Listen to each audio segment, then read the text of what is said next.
Il existe une force silencieuse qui s'élève au cœur humain comme une marée invisible. Elle ne s'annonce pas toujours par le bruit, et pourtant elle peut s'emparer entièrement de l'esprit. Parfois, elle accélère le pouls. Parfois, elle garde les yeux ouverts dans l'immobilité de la nuit, fixés sur un plafond silencieux. Beaucoup de gens appellent ce sentiment une faiblesse. Pourtant, certaines vies révèlent une vérité différente. Cachée dans ce trouble, peut vivre l'étincelle même qui éveille la force. À première vue, l'anxiété ressemble à une chaîne. Elle enchevêtre les pensées, ralentit les décisions et érode la confiance. La plupart des gens tentent de lui échapper, croyant que la paix ne viendra que lorsqu'elle disparaîtra. Mais l'histoire, la réflexion et l'expérience humaine suggèrent quelque chose de plus profond. Dans certains parcours, le malaise le plus profond devient le point de départ d'une transformation. Il y a longtemps, dans les paysages changeants du Japon féodal, des récits commencèrent à se former autour d'un sabreur errant, Miyamoto Musashi. Les légendes le dépeindraient plus tard comme calme, précis et presque invincible. Mais le début de son chemin ne ressemblait en rien à la légende qui suivit. Ses premières années furent marquées non par la guidance, mais par l'absence, non par la certitude, mais par les questions. La solitude arriva avant que la maturité n'ait eu le temps de grandir. Et le monde qui l'entourait exigeait de la force bien avant qu'il ne comprenne ce que la force signifiait réellement. Lorsque l'épreuve entre si tôt dans la vie, un carrefour fragile apparaît. Une route mène à l'effondrement. L'autre conduit, lentement, douloureusement, vers la résilience. Certains esprits s'éteignent sous la pression. D'autres, façonnés par le même poids, découvrent une endurance inattendue. La confusion intérieure devient réflexion. La peur devient conscience. Et la souffrance, au lieu de mettre fin à l'histoire, commence à en écrire une nouvelle. La psychologie moderne fait l'écho à ce schéma ancien. Ceux qui affrontent l'adversité tôt dans leur vie, lorsqu'ils parviennent à lui donner un sens, plutôt que de sombrer dans le désespoir, deviennent souvent des individus dotés d'une remarquable capacité d'adaptation. La douleur ne disparaît pas simplement. Elle laisse soit une blessure, soit elle ouvre un chemin. Le jeune sabreur ne fuyait pas la tempête en lui. Il l'étudiait. Chaque doute devenait une question digne d'être examinée. Chaque peur portait une leçon cachée sous l'inconfort. Peu à peu, le chaos intérieur se transforma en quelque chose d'inattendu, une discipline intérieure prenant forme dans le silence. L'acier ne naît pas tranchant. Il doit traverser le feu, la pression et un façonnage implacable avant de devenir une lame. L'esprit humain suit une loi semblable. Sans épreuve, la force demeure superficielle. Sans incertitude, la conscience ne s'approfondit jamais. Sans affronter la peur, la véritable confiance ne peut exister. Au fil des années, un calme extérieur commença à apparaître en lui. Ses mouvements devinrent délibérés, son regard stable. Pour un observateur, il aurait pu sembler libéré du tumulte. Pourtant, l'ancienne anxiété n'avait pas disparu. Elle avait changé de forme. N'étant plus une ennemie, elle était devenue une source de direction. Voici le tournant silencieux de son histoire. L'anxiété peut emprisonner une vie ou l'aiguiser. La différence ne réside pas dans le sentiment lui-même, mais dans la manière dont on choisit de le rencontrer. Lorsqu'on l'ignore, elle devient plus bruyante.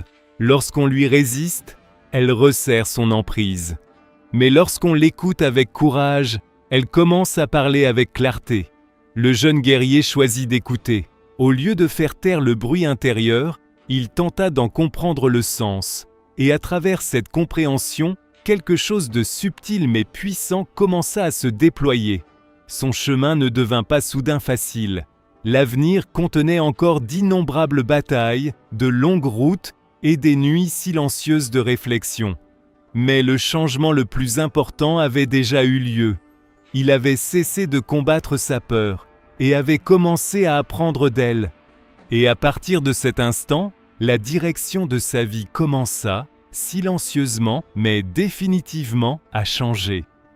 Le changement qui commença en lui n'arriva ni comme un triomphe, ni comme une reconnaissance. Il arriva silencieusement, caché dans la routine, la discipline et les longues heures de solitude que personne d'autre ne pouvait voir. De l'extérieur, sa vie pouvait encore sembler incertaine.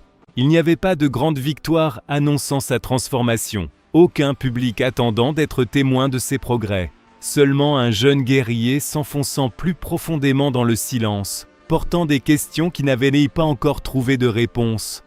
Pourtant, quelque chose d'essentiel avait changé. L'anxiété qui autrefois dispersait ses pensées devenait lentement une source de concentration. Au lieu d'épuiser sa force, elle commençait à aiguiser sa conscience. Là où d'autres auraient cherché le réconfort, il s'inclinait vers l'effort. Là où d'autres évitaient l'incertitude, il avançait délibérément vers elle. Ce n'était pas du courage au sens dramatique. C'était plus silencieux que cela, une décision quotidienne de continuer malgré le doute. Avec le temps, il découvrit une vérité importante concernant l'énergie agitée en lui. Elle pouvait soit consumer l'attention, soit la concentrer. Guidé par l'intention, cette même tension intérieure affinait ses sens. Les petits mouvements devenaient visibles. Les risques subtils devenaient prévisibles. Les moments qui déclenchaient autrefois la peur éveillaient désormais la préparation. Ce que beaucoup vivent comme une pression, lui commençait à le vivre comme une préparation. Ce changement transforma sa manière d'aborder le conflit, l'entraînement et même l'immobilité. Il n'attendait plus de se sentir calme avant d'agir. Il agissait, et par l'action, le calme suivait lentement.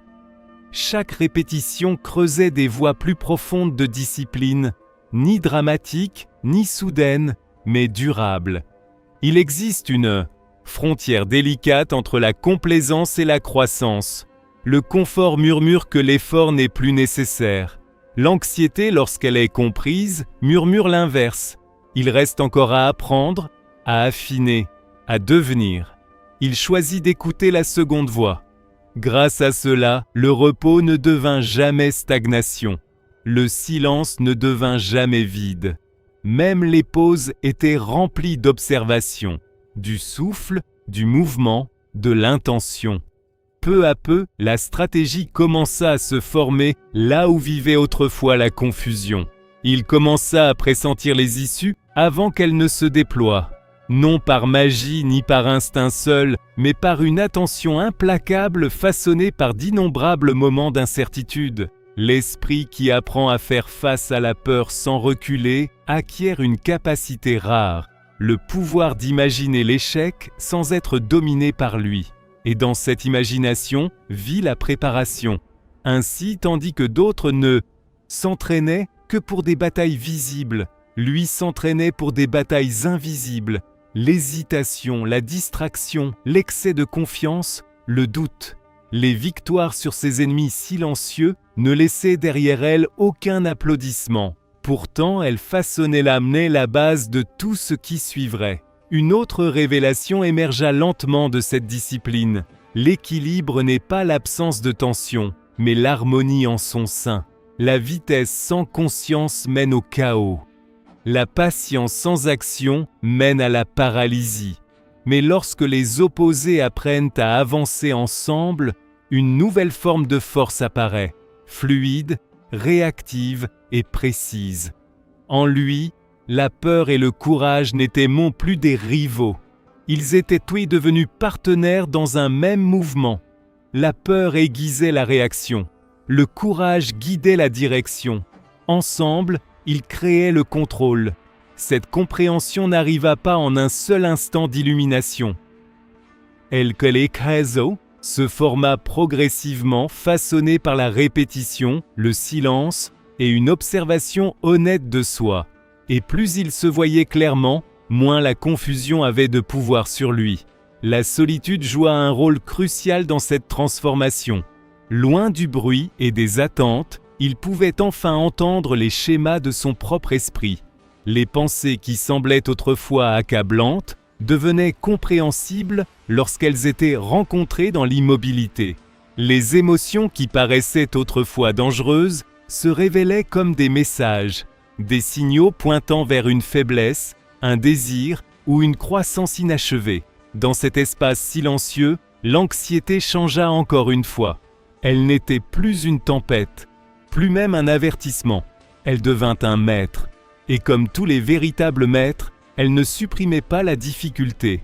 Elle révélait comment la traverser.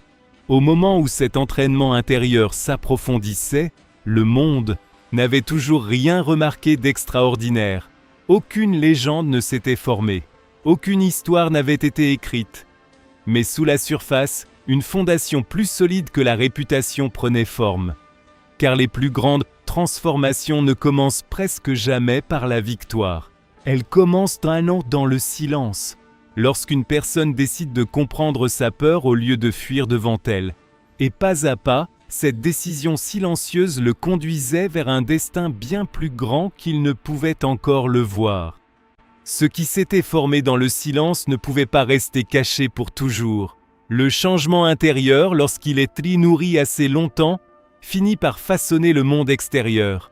La discipline qu'il avait construite dans la solitude se révéla peu à peu dans le mouvement, dans la stabilité de ses pas, dans la précision de son timing, dans le calme qui demeurait même lorsque la tension remplissait l'air. À présent, le jeune vagabond était devenu la figure dont l'histoire se souviendrait sous le nom de Miyamoto Musashi. Pourtant, la véritable transformation n'avait jamais concerné uniquement le combat ou la réputation. Elle concernait la maîtrise des courants invisibles de l'esprit humain. Chaque rencontre, qu'elle soit victoire ou défaite, devenait une information plutôt qu'une émotion.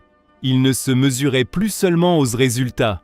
Il mesurait plutôt la clarté, la conscience et la présence, des qualités qu'aucun adversaire ne pouvait lui enlever. Ce changement transforma le sens de l'épreuve.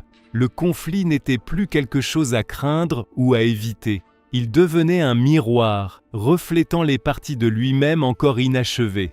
Chaque défi posait la même question silencieuse. Vas-tu réagir ou vas-tu comprendre ? Parce qu'il avait passé des années à écouter sa propre incertitude, il pouvait désormais rester calme au cœur de l'imprévisible. Là où d'autres se figeaient sous la pression, son esprit devenait plus aigu.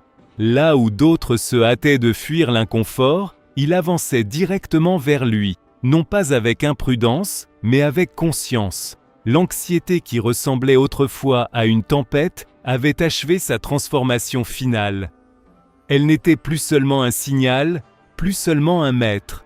Elle était devenue un carburant, un feu constant alimentant l'attention, la discipline et la croissance. Mais la leçon la plus profonde de son parcours continuait encore de se révéler. La véritable maîtrise, comprit-il, ne se prouve pas dans les moments d'intensité. Elle se révèle dans les moments d'immobilité, lorsqu'il n'y a aucun adversaire, aucun public, aucune urgence exigeant l'action, seulement le soi, face au soi. Dans ces espaces silencieux, une autre bataille apparaît, la tentation du confort, l'illusion de l'achèvement, la croyance subtile que la croissance n'est plus nécessaire. Beaucoup d'individus forts s'arrêtent ici. Ils accomplissent assez pour se reposer, assez pour être loués, assez pour croire que le voyage est terminé. Lui fit un choix différent. Au lieu de protéger son confort, il continua d'affiner son esprit. Au lieu de chercher la facilité, il chercha la vérité. Et la vérité, le plus souvent, vit juste au-delà de ce qui paraît confortable. Ainsi, il marcha plus loin dans la simplicité, moins de distractions, des pensées plus claires, une conscience plus profonde. Ce qui demeurait n'était pas seulement un guerrier, mais un être humain ayant appris à vivre sans fuir la peur, sans s'attacher aux éloges et sans dépendre de la certitude. C'est pourquoi son histoire résonne encore à travers les siècles. Non pas parce qu'il n'a jamais ressenti l'anxiété, mais parce qu'il a découvert comment la transformer. La leçon dépasse largement l'histoire. Chaque personne porte une tension invisible. Chaque esprit connaît le doute. Chaque vie rencontre l'incertitude, tôt ou tard. La question n'est pas de savoir si l'anxiété existe. La question est de savoir ce que nous choisissons d'en faire. Nous pouvons la traiter comme une prison, se resserrant autour de notre potentiel. Ou nous pouvons la traiter comme une forge, façonnant une force que nous ignorions posséder. Sa vie offre une réponse silencieuse. N'attends pas que la peur disparaisse. Apprends à marcher avec elle, à l'écouter, à l'affiner. Et lentement, patiemment, laisse-la devenir la force qui aiguise ce que tu es en train de devenir. Car la grandeur commence rarement par la confiance. Le plus souvent, elle commence au moment où quelqu'un décide que son combat intérieur ne sera plus un ennemi, mais un chemin.